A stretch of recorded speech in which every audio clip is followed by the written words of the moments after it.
welcome back to On the Flip Side. My name is Adam Shawwalker, your host, and today we're going to be checking out this new album from Florida-based rapper Denzel Curry with his new full-length album, Melt My Eyes, See Your Future. So I kind of tried writing this review a little bit earlier. I was thinking about getting ahead of the curve, but this record, I think, for me, needed a little bit more time to sit. This sound that Curry has developed on this release, it's smooth, it's crisp, it's catchy, and it's clever. There's moments on this album that really catch me and make me wonder how this many good verses could be on one release. And as for the things this album does wrong, there really isn't much, though the album does lose a bit of steam through the middle of its 14 tracks, though that's mostly a pacing issue that if you kind of set aside and isolate, doesn't really speak much for the quality of those songs, as they are still pretty good listens. So I think I kind of just wanted to sit on this album a little bit and just kind of run it through as much as I could before really sitting down and writing this review, because it kind of feels wrong after a certain point to kind of take your attention away from this album and write something out, because the quality of these tracks is just so attention grabbing. There's been so few albums like that since I started this channel. I think I'm somewhere around like 100 uploads now, and this might even be the first album that has had that effect on me. So what Denzel has presented here is a much more intimate look into his thoughts and his emotions, which adds a really profound edge to his already razor-sharp lyricism, and that sensitivity, that vulnerability in being transparent and really plain in these songs proves to be a major asset. And I think a lot of people are going to see this record as like another woke rap album or something like that, but this feels like a much more personal, much more close to the chest show of a genuine thought. The first track, Melt Session Number 1, leads off this haunting build of sound that sets a really moody, very dark sound. This first song is really one of the most important moments here, and I know that a good first track obviously is incredibly important, but this song contextually for this album is the first step into the exploration of Curry's thoughts. This is a personal journey that tears down the barriers and shows a vulnerable, questioning person with some really heavy issues. And it feels like this is kind of his way of giving people a glimpse into his soul. He talks about eye melt as if it's this concept or even like a way to be self-aware and see imperfections within yourself and to recognize those and really put effort into meaningful change and being accountable for these wrongs that, in this case, he is committed even though wrongs have been done against him. The track Walkin' is a bit of a continuation with Curry kind of shifting focus a bit outward and sort of observing and taking down the things that he sees in the world, be it good or bad, but the point doesn't really seem to be in the injustices or the horrible acts committed, but in the speed at which things kind of move along and these things become left behind or forgotten. And I think it's interesting how the theme is kind of only ever letting these things slip into the past at like a walking pace, walking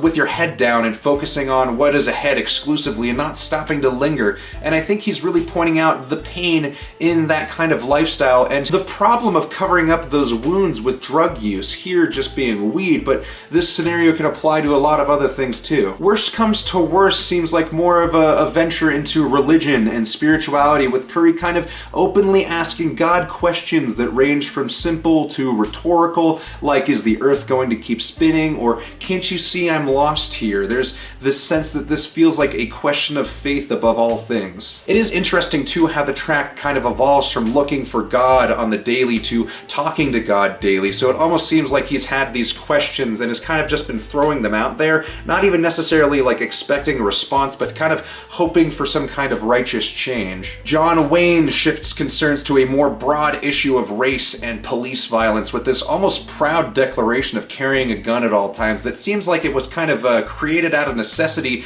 and now is being criticized a bit. And I say that because the song feels like it's kind of edging around the subject while still kind of implying everything, like being armed is something that you just do here, but why? And the why seems that it's safer to have a gun and be armed than to call the police in a heavily black neighborhood just so you get these kind of urban cowboys, this John Wayne scenario of needing to be armed to protect yourself from the people who are supposed to be protecting you. The last might be one of my favorite songs here for the beat alone. Thematically, this song leads right off of the last song, though this track seems to be a bit of a rapid-fire blanket statement on racial issues, from having to keep fellow black men at an arm's length to avoid being targeted, to seeing white allies online silencing black voices and kind of completely missing the point when it comes to supporting marginalized groups. Mental is another very close to the chest track with a look into wrestling with suicidal thoughts and not necessarily overcoming them, but dealing with them and kind of living with them. There's this really cool motif of rain lasting forever in a downpour and getting a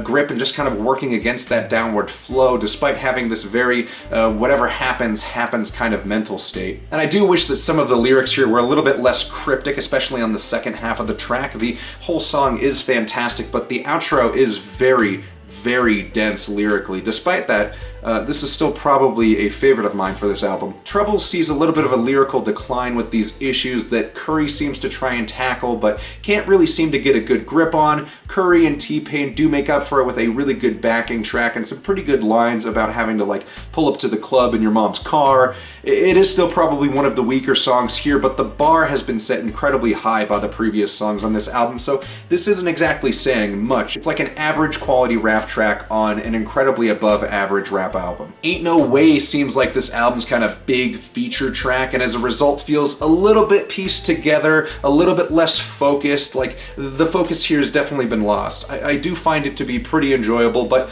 it almost feels out of place. It pretty much, this song suffers from all of the issues the last track did. X-Wing is kind of like a dig at other rappers and their jealousy of success, kind of comparing that with consumer culture a bit here over this very Atlanta-style trap beat. The way this song lands, though, feels like it goes a little bit past parody or thoughtful roast and almost turns into what sounds like bragging at certain points, and I think that may just be because Curry is really feeling witty with these bars like fuck a TikTok, bought a new watch, it's my time now, where's my G-Shock?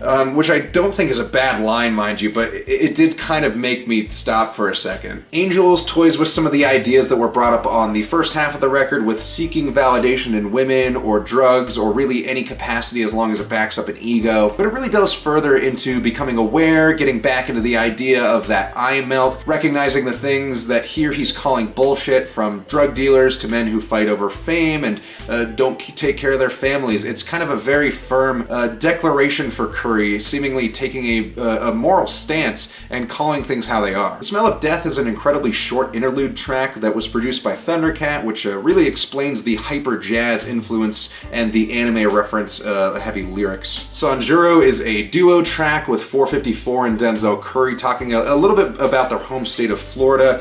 Admittedly, past that, I'm a little bit lost. I'm very much not in touch with like Florida culture at all, but this is a pretty solid track with a good beat. Zatoichi, the blind swordsman, the character where Denzel Curry seems to pull the name of this track from, seems to share the theme of this eye melt thing once again with the sound that almost mirrors the second song on the album, Walkin'. Though the song does touch more on the see your future part of this album's title, maybe not in a literal sense, but there's kind of a recognition of moving forward and maybe not a great sense of direction, but this idea of the blind leading the blind fits into all of this in a pretty interesting way. This whole idea of like the blind seeing each other, maybe not the destination, is kind of beautiful, almost like a statement on being okay with this kind of chaotic and hectic world and just seeing the people in it for who they are. The final song, The Ills, is a solid outro track that tops off this emotional journey with another moment of genuine artistic expression. The whole tone of this song is incredibly touching and serves as a really excellent closing song for this album. So like I was saying, this album is very good. I don't think that this is a perfect album, mind you, but I think that